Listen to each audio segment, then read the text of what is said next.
Assalamualaikum warahmatullahi wabarakatuh. Om Swastiastu, Namo Buddhaya, salam kebajikan. Di sini saya Intan Esti Nur Aini, NIM 25210100133, ingin menjelaskan sedikit tentang kedudukan Pancasila bagi bangsa Indonesia. Di sini kita akan lebih memahami peran dan makna Pancasila bagi ideologi dasar yang menjadi fondasi kehidupan berbangsa dan bernegara Indonesia. Pertama-tama kita akan membahas asal kata dan makna Pancasila. Yang kita ketahui, Pancasila merupakan ideologi dasar bagi bangsa negara Indonesia. Nah, Pancasila sendiri diambil dari dua kata Sanskerta.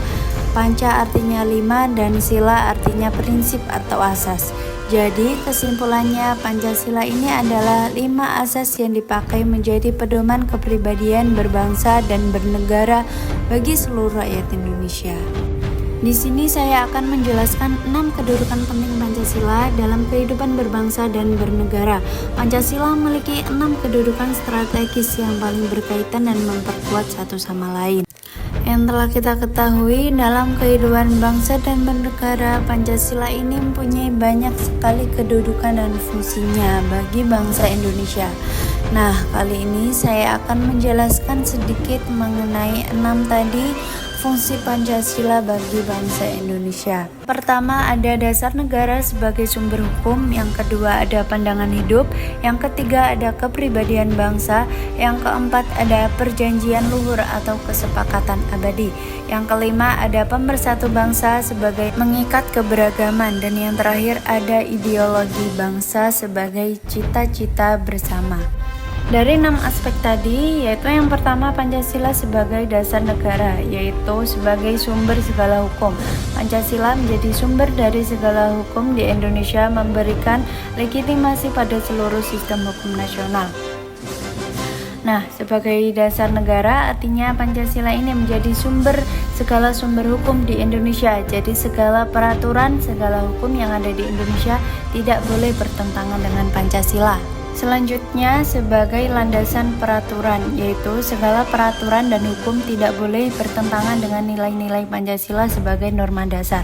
Dan yang terakhir, ada fondasi pemerintahan, menjadi landasan filosofis dalam pelaksanaan pemerintahan dan kebijakan Republik di Indonesia. Nah, yang artinya pelaksanaan pemerintahan di Indonesia ini pemerintahannya tidak boleh bertentangan dengan Pancasila. Jadi Pancasila ini begitu penting ya buat Indonesia.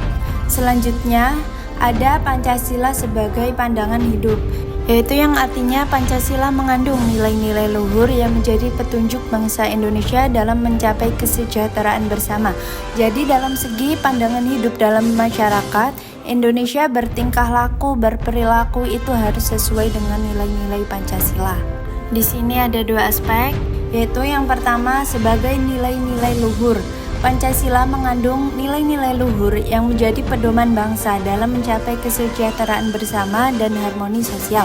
Dan selanjutnya ada petunjuk berperilaku, menjadi kompas moral bagi masyarakat dalam bertingkah laku sesuai dengan karakter bangsa Indonesia.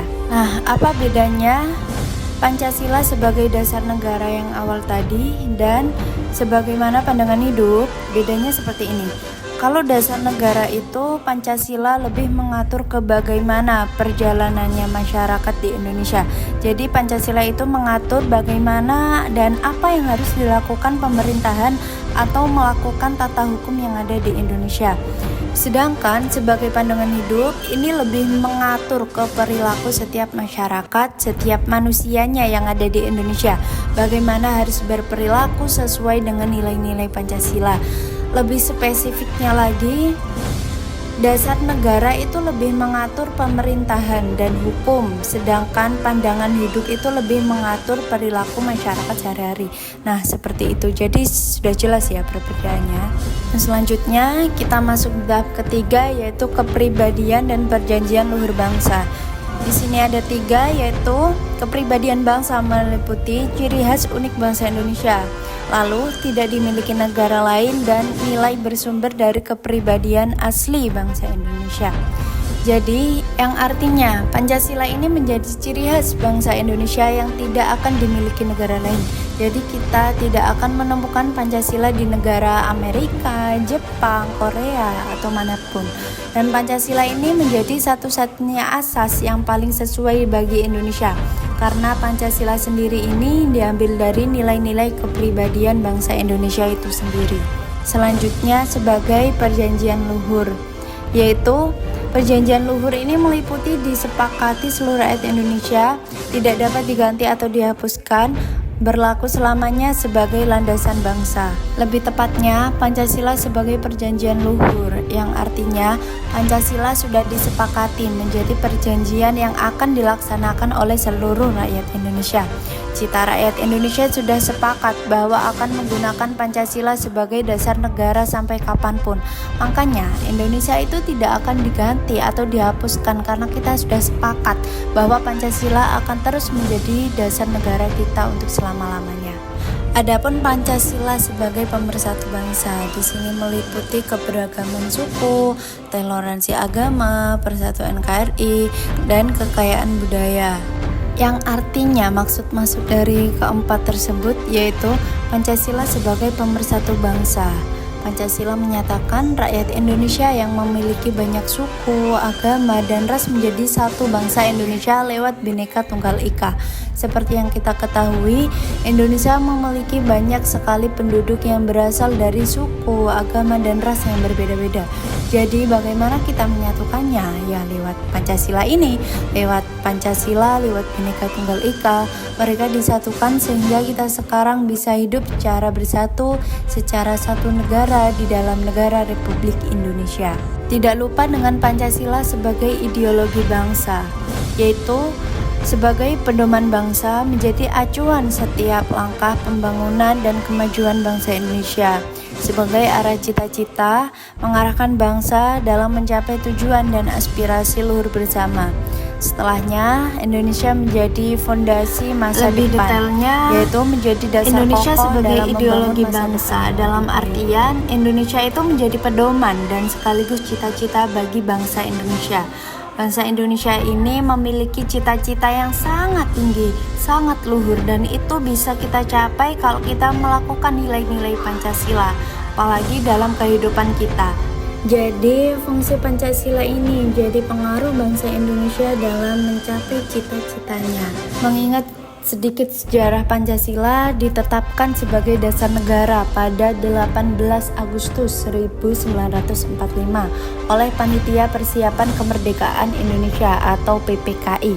Saat pengesahan Undang-Undang Dasar 1945 telah melalui proses panjang mulai dari pidato Soekarno pada 1 Juni 1945, perumusan oleh Panitia 9 dalam Piagam Jakarta, dan penyesuaian sila pertama untuk mengakomodasi keberatan dari perwakilan Indonesia Timur, sehingga akhir perumusan akhir Pancasila yang menjadi pembukaan UUD 1945.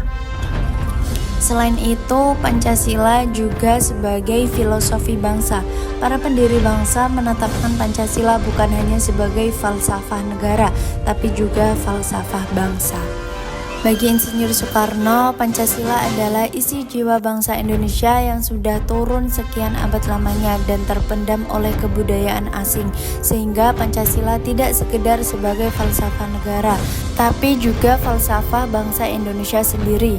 Pancasila dijadikan dasar negara Indonesia. Selain itu, Pancasila juga sebagai warisan leluhur.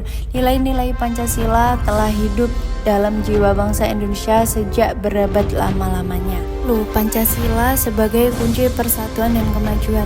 Dengan memahami dan mengamalkan Pancasila, bangsa Indonesia akan tetap bersatu, maju, dan mampu mencapai cita-citanya yang dimiliki Indonesia dengan nilai-nilai yang terkandung di dalamnya, terutama dalam sila ketiga, Persatuan Indonesia. Pancasila mengajarkan pentingnya toleransi dan semangat kebersamaan untuk mengatasi perbedaan sehingga menciptakan rasa identitas nasional yang kuat dan menjaga stabilitas negara. Ada beberapa manfaat pengamalan Pancasila untuk persatuan, yaitu memperkuat jati diri bangsa. Yang kedua, memperkuat ketahanan nasional terhadap ancaman. Yang ketiga, mewujudkan kehidupan masyarakat yang selaras. Yang keempat, menciptakan rasa saling tolong-menolong dan kerjasama. Dan yang kelima, menjaga kerukunan dan tali silaturahmi antar sesama. Yang keenam, menghindari pertengkaran dan permusuhan dalam masyarakat. Dan yang terakhir, membangun negara yang mandiri, adil, makmur. Dengan begitu dapat kita simpulkan bahwa Pancasila merupakan alat pemersatu bangsa dari perpecahan konflik yang terjadi di tengah lapisan masyarakat. Dengan jalan, tiap masyarakat harus mampu menjiwai secara mendalam dan pengaplikasiannya dalam kehidupan sehari-hari. Tak lupa dengan tetap menjaga toleransi dan saling menghormati antar beragama, menanamkan rasa cinta dan hormat pada Tuhan Yang Maha Esa dan makhluknya, serta membentuk pribadi yang berakhlak mulia dan bertakwa.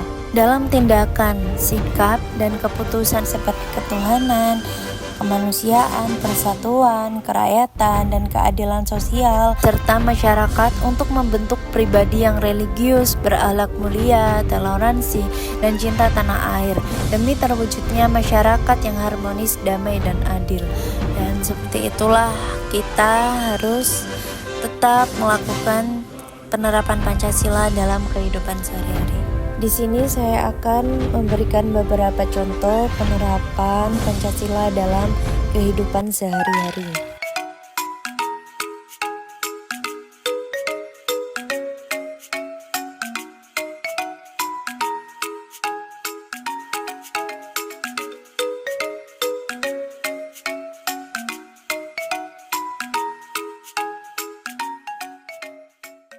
Assalamualaikum warahmatullahi wabarakatuh. Halo anak-anak hebat, apa kabar? Bertemu kembali dengan channel Ibu Amelia Madonna. Kali ini Ibu akan mengajar pengamalan-pengamalan Pancasila, yaitu dari sila pertama sampai sila kelima. Tonton sampai habis ya, jangan di skip. Anak-anak hebat, apakah kamu tahu lambang negara kita?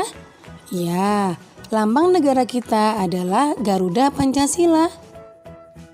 Nah, di dalam lambang burung Garuda tersebut juga terdapat 5 buah ruang di dalam perisai yang merupakan simbol-simbol dasar negara Pancasila, yaitu bintang, rantai, pohon beringin, kepala banteng, dan padi dan kapas. Setiap lambang sila Pancasila yang terdapat dalam burung Garuda mempunyai makna masing-masing. Mari kita pelajari satu persatu ya. Nah, kita mulai dari sila pertama yang berbunyi Ketuhanan Yang Maha Esa, dilambangkan dengan gambar bintang. Contoh sikap yang sesuai dengan penerapan sila pertama antara lain: beriman kepada Tuhan Yang Maha Esa sesuai dengan agama dan keyakinan yang dianutnya. Yang kedua, bersyukur kepada Tuhan Yang Maha Esa. Yang ketiga, menghormati agama orang lain. Yang keempat, tidak memaksakan agama kepada orang lain. Yang kelima, hormat menghormati dan saling bekerja sama antar pemeluk agama. Kemudian yang keenam, rajin beribadah dan berdoa sebelum dan sesudah makan. Itulah contoh-contoh pengamalan dari sila pertama. Kita lanjutkan sila kedua yang berbunyi kemanusiaan yang adil dan beradab, dilambangkan dengan gambar rantai. Contoh sikap yang sesuai dengan penerapan sila kedua antara lain: yang pertama, saling membantu dan menolong antar sesama manusia. Misalnya, membantu korban bencana alam dan juga menolong teman atau adik yang jatuh dari sepeda. Yang kedua, tidak membeda-bedakan teman dalam bergaul. Yang ketiga, bersikap sopan kepada orang tua. Yang keempat, saling mencintai sesama manusia. Yang kelima, mengembangkan sikap tenggang rasa. Dan yang keenam, menjenguk teman atau orang yang sedang sakit. Itulah contoh-contoh sikap yang sesuai dengan penerapan sila kedua. Sekarang kita lanjutkan sila ketiga yang berbunyi Persatuan Indonesia. Nah, lambang sila ketiga adalah pohon beringin. Contoh sikap yang sesuai dengan penerapan sila ketiga antara lain, yang pertama, cinta tanah air dan bangsa. Yang kedua, bangga sebagai bangsa Indonesia. Yang ketiga, mencintai dan bangga menggunakan barang buatan Indonesia. Yang keempat, mempelajari kesenian dari daerah lain. Yang kelima, gotong royong atau kerja bakti. Yang keenam, mengikuti upacara bendera dengan hikmat. Kemudian yang ketujuh, berteman tidak membeda-bedakan suku dan agama. Dan yang terakhir, bermain dengan rukun bersama teman. Itulah contoh sikap yang sesuai dengan penerapan sila ketiga. Kita lanjutkan sila keempat yang berbunyi kerakyatan yang dipimpin oleh hikmat kebijaksanaan dalam permusyawaratan dan perwakilan. Lambangnya adalah kepala banteng. Contoh sikap yang sesuai dengan penerapan sila keempat antara lain, yang pertama, menghargai pendapat orang lain.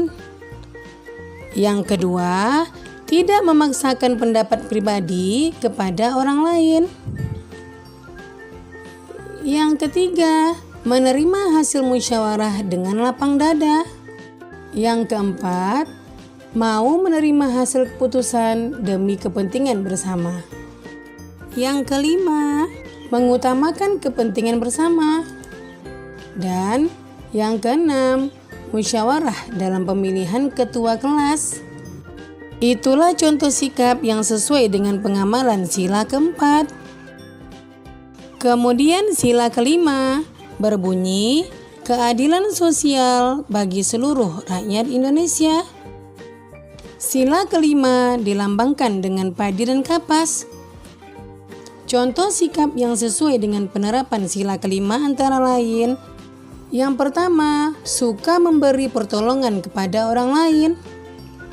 Yang kedua, menghormati hak-hak orang lain.